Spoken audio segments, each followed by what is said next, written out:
नमस्कार दोस्तों, स्वागत है आपका न्यूज़ का साइंस यूट्यूब चैनल में। सुबह के बजे हुए 11। आज हम नया टेस्ट आपके सामने लेकर के आए हैं, जो आज है भारतीय भूगोल का। जो मैं टेस्ट आपके सामने लेकर के आया हूँ, काफ़ी इंपॉर्टेंट प्रश्नों का इसमें संकलन किया गया है। आप लोग इस टेस्ट को देखिए और सभी लोग जो सुबह सुबह 11 बजे देख रहे हैं वो लाइव चैट में सभी लोग उत्तर दें। और बाकी का जो बाद में आप देख रहे हैं तो आप तब भी आप कमेंट बॉक्स में दे सकते हैं। बाकी इस वीडियो के ख़त्म होने के बाद में आपको इसके डिस्क्रिप्शन बॉक्स में वीडियो के आपको लिंक मिल जाएगा। उस लिंक पे जा करके आप इसकी पीडीएफ भी डाउनलोड कर सकते हैं। पीडीएफ में प्रश्नों के साथ साथ इसकी आंसर की भी दी रहेगी। आप लोग उसको एक अपने नए फोल्डर बना करके मोबाइल में उसको सेव कर लीजिए। आगे आने वाली सब परीक्षाओं में आप उसको रिवाइज कर लेंगे तो आपको काफ़ी लाभ मिलने वाला है। तो आइए देखते हैं, क्वेश्चन नंबर 1 से शुरुआत करते हैं। काफ़ी इंपॉर्टेंट क्वेश्चन है, तो आइए देखते हैं कौन से क्वेश्चन है। आइए देखते हैं। और जो मैं बता दूं कि जो कल टेस्ट होने वाला है, कल जो टेस्ट होगा वो होगा एशियंट हिस्ट्री का, अर्थात प्राचीन इतिहास का टेस्ट होने वाला है। आप लोग प्राचीन इतिहास को तैयार कीजिए और ख़ास करके उन प्रश्नों का संकलन ज़्यादा रहेगा जो अब तक मैंने इतिहास में, प्राचीन इतिहास में मैंने आपको पढ़ाया है। उसके बाद चरणबद्ध तरीके से फिर मेडिवल हिस्ट्री, फिर मॉडर्न हिस्ट्री, फिर वर्ल्ड ज्योग्राफी, फिर अन्य सब्जेक्टों पर फिर उसके बाद आया जाएगा। तो सबसे पहले आप लोग उसको, जितने वीडियो मैंने पिछले बनाए हैं, आप उम्मीद करता हूँ आप उसको तैयार कर रहे होंगे तो आप लगभग 19 से आपको प्रश्न मिलने वाले हैं। प्रश्नों का लहजा चेंज रहेगा, आप लोग उसको उत्तर जरूर दीजिएगा। तो ये देखते हैं, क्वेश्चन नंबर 1 से शुरुआत करते हैं। भारतीय भूगोल का ये टॉपिक है, तो इसमें आइए देखते हैं कौन कौन से प्रश्न हैं। अच्छे अच्छे प्रश्नों का संकलन किया गया है। और आप अंत में जब वीडियो ख़त्म होगी तो आप लोग मुझे ज़रूर बताइएगा कि आपके कुल कितने प्रश्न सही हुए। काउंट करके बताइएगा जरूर कि आपके कुल कितने प्रश्न सही हुए। आइए देखते हैं इसमें क्या रहेगा कि आपके कुल जितने प्रश्न सही हुए, मान लीजिए आप 25 प्रश्नों में 17 प्रश्न सही कर पाए, 20 प्रश्न सही कर पाए, 22 प्रश्न सही कर पाए, तो जो जो आपसे गलत हो रहे हैं बस उन्हीं को आपको तैयार करना है और उनको आप अच्छे से प्रैक्टिस कीजिए। क्योंकि प्रश्नों का गलत होना, थोड़ा सा गलत मैं नहीं कहूँगा, गलत होना मतलब नहीं आ रहा है तो आपको नए नए प्रश्नों का संकलन आपको मिल भी रहा है, इसलिए आपको गलत हो रहे हैं तो उसके लिए निराश होने की जरूरत है नहीं। आप लोग उसकी आगे तैयारी कीजिए। आइए देखते हैं, क्वेश्चन नंबर 1 से शुरुआत करते हैं। क्वेश्चन नंबर 1 कह रहा है, क्वेश्चन नंबर 1 है, निम्न में से कौन सुमेलित नहीं है। आपको बताना है कि कौन सुमेलित नहीं है। एक तरफ राष्ट्रीय उद्यान दिए हुए हैं और दूसरी तरफ लिखा हुआ है राज्य। तो राष्ट्रीय उद्यान है, एक तरफ लिखा हुआ है राज्य, तो आपको बताना है कि कौन सा राष्ट्रीय उद्यान किस राज्य में स्थित है। तो पहला है पिन घाटी राष्ट्रीय उद्यान अरुणाचल प्रदेश, ओरांग राष्ट्रीय उद्यान असम, फावंगपुई राष्ट्रीय उद्यान मिजोरम, पेरियार राष्ट्रीय उद्यान केरल। बताइए।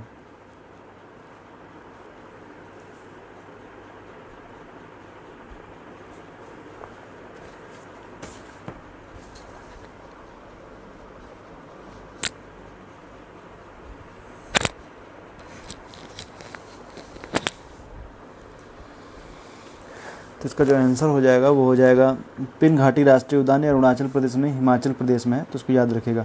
नेक्स्ट आइए देखते हैं, सिबोक गोला दर्रा। सिबोक गोला दर्रा किस नदी द्वारा निर्मित किया गया है। तो आप लोग बताइए, क्वेश्चन नंबर 2 का आप लोग उत्तर दीजिए। सिबोक गोला दर्रा,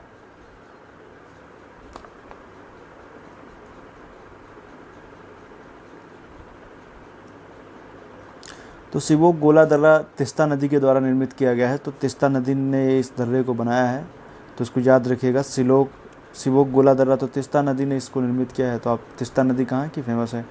तिस्ता नदी सिक्किम की फेमस नदी है, तो आप लोग याद रखिएगा इस दर्रे को। आइए देखते हैं, नेक्स्ट है, चपनाला झील किस राज्य में स्थित है। चपनाला झील किस राज्य में स्थित है। तो चपनाला झील बताइए। क्वेश्चन नंबर 3 का उत्तर दीजिए। क्वेश्चन नंबर 2 का डी था, क्वेश्चन नंबर 3 का आप लोग उत्तर दीजिए।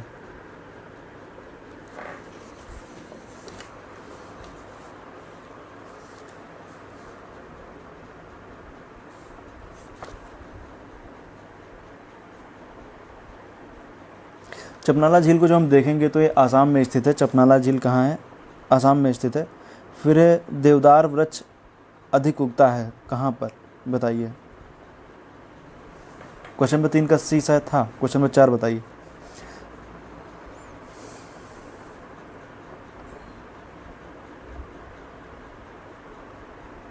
तो आप लोग उत्तर दीजिए। क्वेश्चन नंबर 4 है, देवदार वृक्ष कहाँ अधिक उगता है। तो देवदार दरअसल ठंडे प्रदेशों में पाया जाता है। तो ठंडे प्रदेशों का मतलब यही है कि जहाँ पर थोड़ा सा कह सकते हैं टुंड्रा टाइगा टाइप की जो वनस्पतियाँ रहती हैं उनमें आपको देखने को मिलता है देवदार वृक्ष।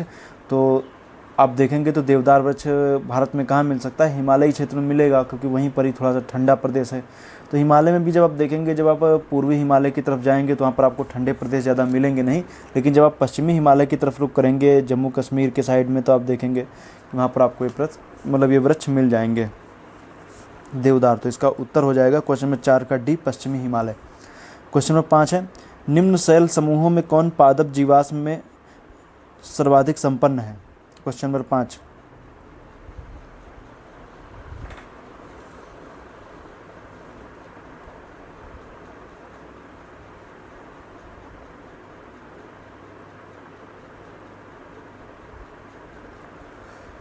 क्वेश्चन नंबर 5 का जो है वो बी सही है, गोंडवाना। क्वेश्चन नंबर 5 का जो बी सही है, गोंडवाना क्रम की जो चट्टानें वगैरह मिलती हैं तो उसमें आपको पादपों का ज़्यादा अवशेष आपको देखने को मिलते हैं, कि पेट्रोलियम वगैरह ये सब आपको देखने को मिल जाएंगे। तो बाकी इसके लिए मैंने जियोलॉजिकल टाइम स्केल जब मैंने ज्योग्राफी में बताया था उसमें मैंने इसकी चर्चा की थी। तो आइए देखते हैं क्वेश्चन नंबर 6 क्या कहता है।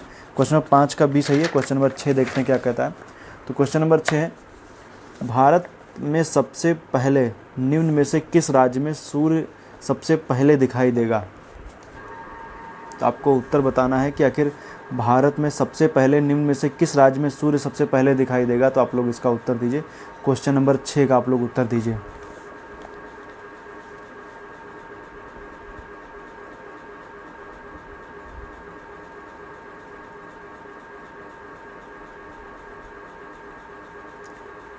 तो क्वेश्चन नंबर 6 की जब बात करेंगे तो चूंकि जान सूरज जो है वो आप जब देखेंगे तो आपको देखने को मिलेगा कि सबसे पहले आप जब देखेंगे तो किस तरफ से, पूर्व से पश्चिम की ओर आएगा। तो आप देखिए जो पृथ्वी पश्चिम से पूर्व घूमेगी तो सूरज पूर्व से पश्चिम की तरफ आपको दिखेगा। तो पूर्व से की तरफ जाएगा। सबसे पूर्वी राज्य कौन सा है भारत का? तो आप देखेंगे तो विकल्पों के अनुसार ले लीजिए या वैसे भी ले लीजिए तो अरुणाचल प्रदेश है। तो इसमें मैंने अरुणाचल प्रदेश ऑप्शन में दिया हुआ है। तो क्वेश्चन नंबर 6 का जो है वो ए सही हो जाएगा, अरुणाचल प्रदेश। लेकिन इसमें थोड़ा सा आप लोग ये याद रखिएगा, अरुणाचल प्रदेश ऑप्शन में दिया गया तो आप लोग थोड़ा आसानी से कर सकते हैं, लेकिन अरुणाचल प्रदेश ऑप्शन नहीं है। उसके लिए मैप में ध्यान रखिएगा, जो अरुणाचल प्रदेश ऑप्शन में नहीं तो आपको उसको एक सीक्वेंस में याद करना है कि कौन सा आसाम आएगा कि नागालैंड आएगा, कौन आएगा। आप लोग इसको सीक्वेंस में याद जरूर रखिएगा। क्वेश्चन नंबर 7 देखिए क्या कह रहा है। क्वेश्चन नंबर 7 काफ़ी इंपॉर्टेंट है और थोड़ा सा आपको इसको समझना पड़ेगा तब आप इसको कर पाएंगे। तो देखिए, यदि हिमालय पर्वत नहीं होता तो भारत पर क्या प्रभाव पड़ता? तो क्वेश्चन नंबर 7 है, यदि हिमालय पर्वत नहीं होता तो भारत पर क्या प्रभाव पड़ता? तो जिसमें से दो तथ्य दिए गए, कूट के आधार पर उत्तर देना है। देखिए, पहला दिया गया, उत्तर भारत का जलोढ़ मैदान अधिक क्षेत्र में विस्तृत होता। दूसरा है, मानसून का प्रतिरूप वर्तमान प्रतिरूप से भिन्न होता।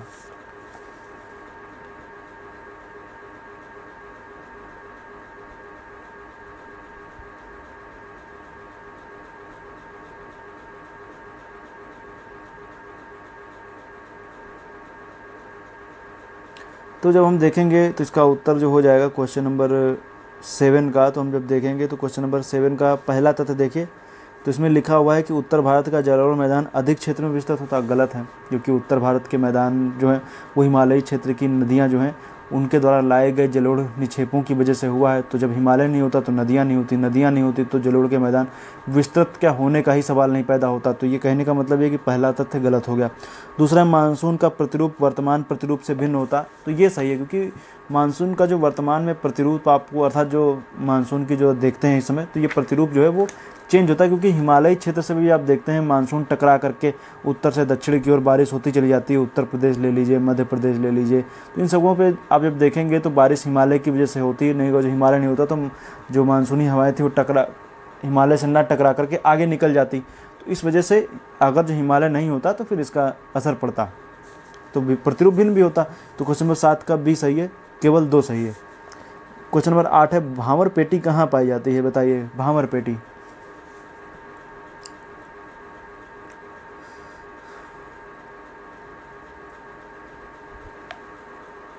आप लोग उत्तर दीजिए फटाफट, जल्दी जल्दी, जो लोग देख रहे हैं सभी लोग उत्तर दीजिए। अगर जो आपके इस टेस्ट सीरीज से रिलेटेड आपकी कोई क्वेरी है, आप उसमें कुछ सुझाव देना चाहते हैं इस टेस्ट सीरीज को लेकर के, तब भी आप नीचे कमेंट कर सकते हैं। क्वेश्चन नंबर 8 का जो है वो सी सही है, हिमालय के गिरिपाद में, क्योंकि हिमालय के दक्षिण में ही गिरिपाद में ही, गिरि मतलब पर्वत, पाद मतलब उसके पदस्थली नीचे की तरफ। तो हिमालय के नीचे के निचले क्षेत्रों में जब आप देखेंगे तो हिमालय की बेल्ट में यूपी ले लीजिए, बिहार ले लीजिए, इन सब जगहों पर आप देखेंगे तो भांवर प्रदेश आपको देखने को मिलते हैं। तो ये हिमालय के गिरिपाद में है। तो इसका उत्तर जो हो जाएगा 8 का सी सही हो जाएगा, हिमालय का गिरिपाद। तो आइए देखते हैं, नेक्स्ट है, बारी दोआब किन दो नदियों के मध्य में स्थित है? तो बारी दोआब आप लोग बताइए किन दो नदियों के बीच में स्थित है? Question number 9।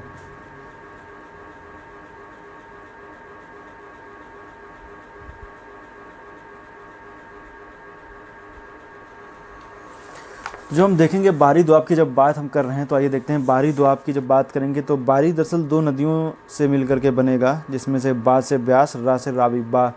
बारी व्यास और रावी नदियों के बीच का जो क्षेत्र है उसको बोलते हैं बारी। इसी तरह रेचना दोआब है, अलग अलग दोआब दिए गए हैं। ये मैंने आपको बताया था जब मैं वर्ल्ड ज्योग्राफी के अंतर्गत पाकिस्तान की जब मैंने वीडियो बनाई थी, तो उसमें मैंने नदियों के बीच में, और शायद मैंने जब मैं सिंधु नदी तंत्र बता रहा था तो उसमें मैंने इसका जिक्र किया था, तो आप लोग उसको भी देखिएगा। तो उसमें मैंने बताया है कि कौन कौन से दोआब क्षेत्र कहाँ कहाँ पर पड़ते हैं, उनके क्या क्या नाम दिए गए हैं, तो उसमें मैंने चर्चा की हुई है।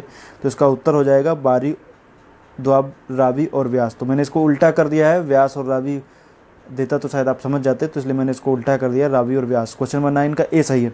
क्वेश्चन नंबर 10 है, निम्न में से किस नदी का या किस नदी की जलग्रहण क्षमता सर्वाधिक है, बताइए।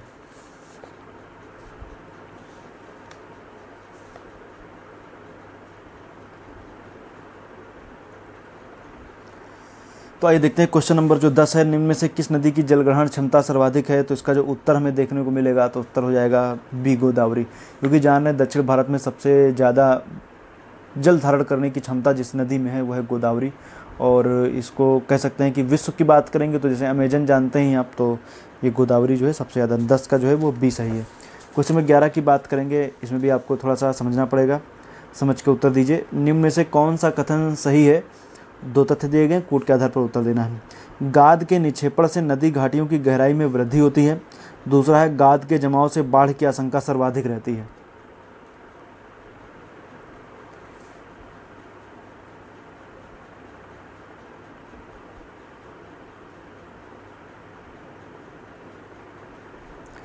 तो आइए देखते हैं, बात की जा रही है कि गाद के निक्षेपण से नदी घाटियों में गहराई में वृद्धि होती है, गलत है।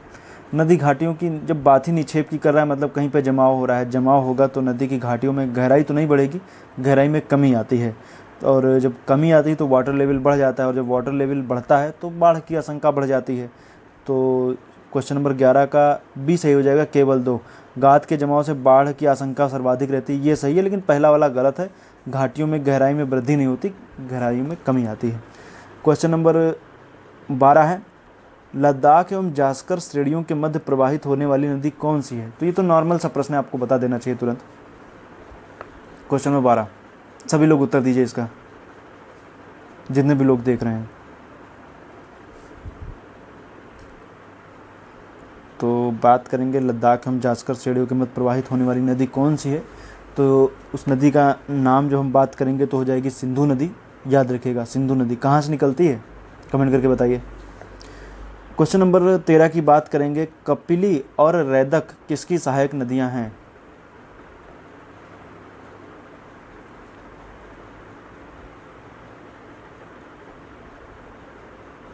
कपिली और रैदक किसकी सहायक नदियां हैं, बताइए आप लोग।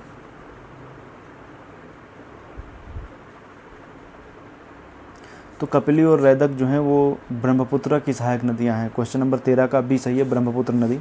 क्वेश्चन नंबर 14 है, देखिए सब इसमें नदियों के प्रश्न आ रहे हैं, आप लोग नदियों का चैप्टर थोड़ा अच्छे से पढ़ा कीजिए, क्योंकि नदियों के प्रश्न परीक्षाओं में भी काफ़ी मिलते हैं। तेल किसकी सहायक नदी है।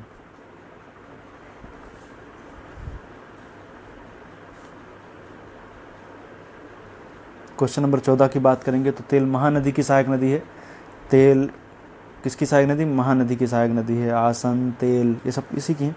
और आइए बात करते हैं, निम्न में से कौन सा कथन सही है। फिर आपको थोड़ा सा दिमाग लगा के इसका उत्तर देना पड़ेगा, लेकिन है सब आसान, थोड़ा सा हल्का सा अगर जो कॉन्सेप्ट आपका तैयार है तो इन सब प्रश्नों को करने में दिक्कत नहीं होगी। आइए देखते हैं क्वेश्चन 15, कूट के आधार पर उत्तर देना है। दक्कन के पठार में नदियों का प्रवाह पूर्व से पश्चिम की ओर है। दूसरा है, दक्कन के ढाल के अनुसार ही नर्मदा नदी अरब सागर में गिरती है।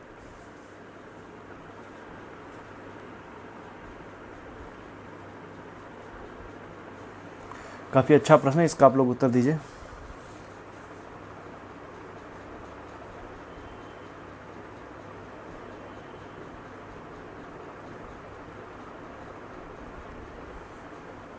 आइए हम ही देते हैं इसका उत्तर, आप बाकी लोग जितने लोग दिए उनका शुक्रिया। ये देखते हैं क्वेश्चन नंबर 15 का, देखते हैं कि कौन सा कथन सही है। तो देखिए, दक्कन के पठार में नदियों का प्रवाह पूर्व से पश्चिम है, गलत है, क्योंकि पश्चिम से पूर्व की ओर है, पहला गलत हो गया। आइए देखते हैं दूसरा, दक्कन के ढाल के अनुसार ही नर्मदा नदी अरब सागर में गिरती है। गलत है, क्योंकि दक्कन के ढाल के अनुसार ऐसा नहीं होता है, क्योंकि जो दक्कन का ढाल है वो पश्चिम से पूर्व है, जबकि नर्मदा जो है वो पूर्व से पश्चिम की ओर बहती है। और जो नर्मदा नदी बहती है वो भ्रंश घाटी में बहने के कारण ही, जब आप देखेंगे भ्रंश घाटी में बहने के कारण इसका जो बहाव है वो पश्चिम से पूर्व की ओर है, पूर्व से पश्चिम की ओर है, पश्चिम से पूर्व नहीं है। अर्थात दक्कन के ढाल के अनुसार नर्मदा नदी नहीं बहती है। तो इसके क्वेश्चन नंबर 15 का जो है वो डी सही हो जाएगा, इनमें से कोई नहीं, दोनों गलत हैं। क्वेश्चन नंबर आइए 16 की ओर आते हैं। क्वेश्चन नंबर 16 क्या कह रहा है? क्वेश्चन नंबर 16 कह रहा है निम्न में से किस राज्य की तटरेखा सबसे छोटी है? देखिए प्रश्न घूम गया, आपको उत्तर देना है। अगर जो आप मानचित्र पे फोकस किए हुए हैं तो इन सब प्रश्नों को करने में आपको समस्या नहीं आएगी।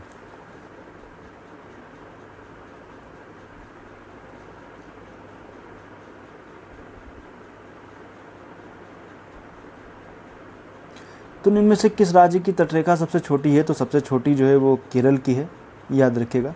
क्वेश्चन नंबर 16 का जो है वो ए सही है, केरल।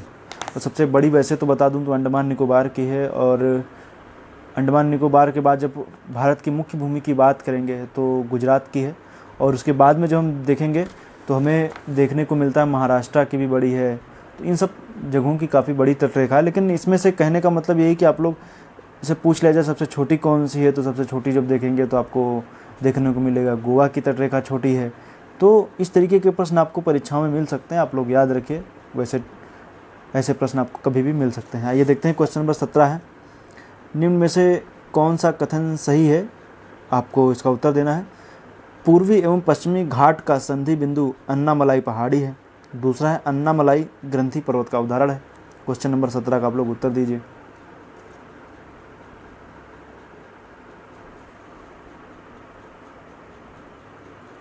अगर जो बात की जाएगी क्वेश्चन नंबर 17 की, तो क्वेश्चन नंबर 17 के अनुसार जब हम देखेंगे तो पूर्वी एवं पश्चिमी घाट का संधि बिंदु अन्नामलाई नहीं है। दोनों का संधि बिंदु जो आप देखेंगे तो कौन है? नीलगिरी है। पहला प्रश्न गलत है। दूसरा नीलगिरी मतलब अन्नामलाई ग्रंथि पर्वत का उदाहरण है, गलत है। ग्रंथि पर्वत जहाँ दो श्रेणियाँ आपस में मिलते हो, जोड़ता हो, ग्रंथि बोलते हैं, तो अन्नामलाई नहीं है, नीलगिरी ग्रंथि पर्वत का उदाहरण है। 17 का डी सही है, इनमें से कोई नहीं। फिर देखिए क्वेश्चन नंबर 18 है, युयांग घाटी कहाँ स्थित है? बताइए युयांग घाटी कहाँ स्थित है?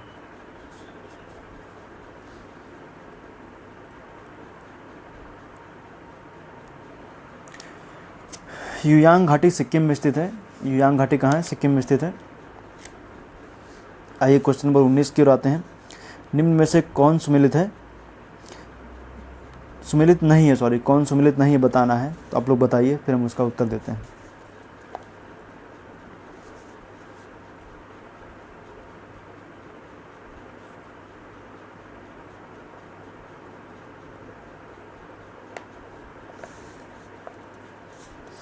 जुको घाटी जो है वो नागालैंड में है। न्योरा घाटी पश्चिम बंगाल सही है। मूर्खा घाटी जम्मू कश्मीर सही है। सांगला घाटी उत्तराखंड गलत है, क्योंकि ये हिमाचल प्रदेश में है। तो सांगला घाटी अर्थात क्वेश्चन नंबर 19 का जो है वो डी सही है।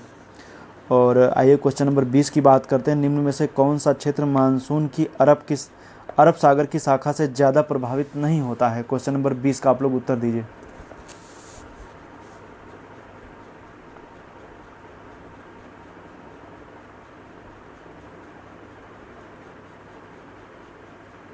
तो जब बात करेंगे क्वेश्चन नंबर 20 की, तो सर्वाधिक प्रभावित कौन नहीं होता है? तो आप देखिए अरब सागर की शाखा से जब आप देखेंगे तो केरला हो गया, केरल के ऊपर जब आप देखेंगे तो कर्नाटका हो गया, महाराष्ट्र हो गया, गोवा हो गया, मध्य प्रदेश भी प्रभावित होता है, गुजरात भी प्रभावित होता है। लेकिन आप इसमें से जब देखेंगे तो छत्तीसगढ़ प्रभावित नहीं होता है ज़्यादा। क्वेश्चन नंबर 20 का डी सही है। क्वेश्चन नंबर 21 की बात करेंगे। आइए देखिए, वन सर्वेक्षण रिपोर्ट से ये क्वेश्चन आया हुआ है। आइए देखते हैं, वन सर्वेक्षण रिपोर्ट 2019 के अनुसार भारत में कुल वनावरण कितने प्रतिशत है? इसका मैंने वीडियो बनाया था वन सर्वेक्षण रिपोर्ट पे, हर 2 वर्षों पे जारी की जाती है।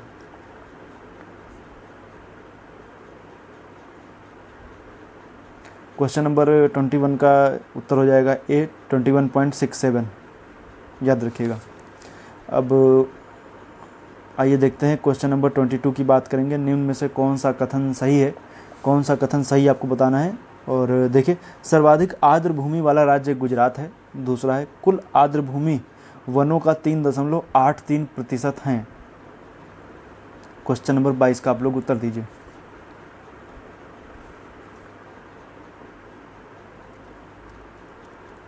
क्वेश्चन नंबर 22 का सी सही है, पहला और दूसरा दोनों सही है। सर्वाधिक आर्द्र भूमि वाला वेटलैंड वाला जो राज्य है वो गुजरात है, ये फॉरेस्ट रिपोर्ट 2019 के अनुसार ही है। और कुल आर्द्र भूमि वनों का 3.83% है, ये भी सही है। तो चाहता तो मैं आंकड़े इधर उधर कर सकता था, लेकिन चूंकि ये प्रश्न है इसको आप लोग ध्यान रखें, क्योंकि आंसर की जब भी इसमें आप जब बाद में देखेंगे तो उसमें आपको सीधे उत्तर मिलेगा। अगर जो बाई चांस गलत भी हो जाएगा तो फिर आप उसको सही नहीं कर पाएंगे, इसलिए ज़रूरी यही है कि इसको आप लोग ध्यान दीजिए। कुल आर्द्र भूमि वनों का 3.83% है। सर्वाधिक आर्द्र भूमि वाला राज्य कौन सा है? गुजरात है। बाकी फॉरेस्ट रिपोर्ट आप लोग वीडियो बनाया मैंने, उस पर देख लीजिएगा। और आइए क्वेश्चन नंबर 23 की तरफ आते हैं। क्वेश्चन नंबर 23 कह रहा है निम्न में कौन सम्मिलित नहीं है? एक तरफ दिए हुए हैं संयंत्र, दूसरी तरफ लिखा हुआ है स्थापना वर्ष, बताइए।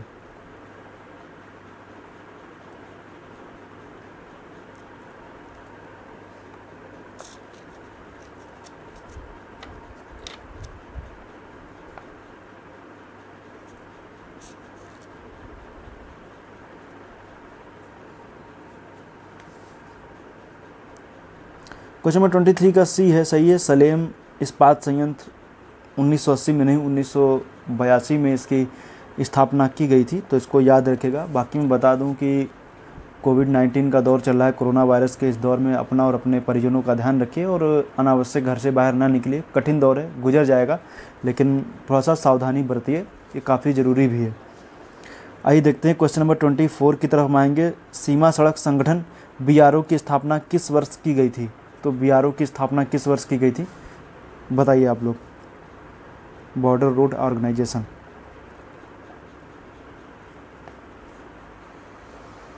BRO की जो स्थापना की गई थी वो की गई थी 1960 में। क्वेश्चन नंबर 24 का जो है वो सी सही है, 1960। लौह अयस्क के लिए प्रसिद्ध बैलाडीला किस राज्य में स्थित है, बताइए।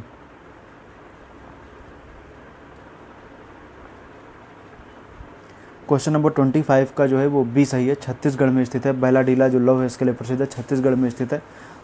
तो आज का टेस्ट अब यहीं पर ख़त्म होता है। मिलेंगे कल के सुबह के टेस्ट में, जो मैंने बताया आपको एशियन हिस्ट्री का टेस्ट है।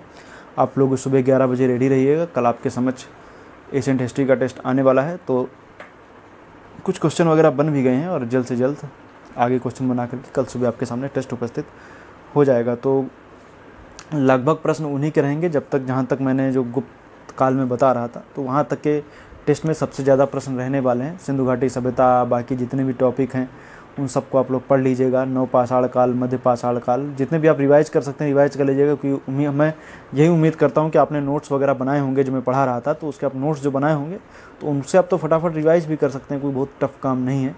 तो मिलेंगे नेक्स्ट वीडियो में, तब तक के लिए आपका बहुत बहुत धन्यवाद। अपना ध्यान रखें, धन्यवाद।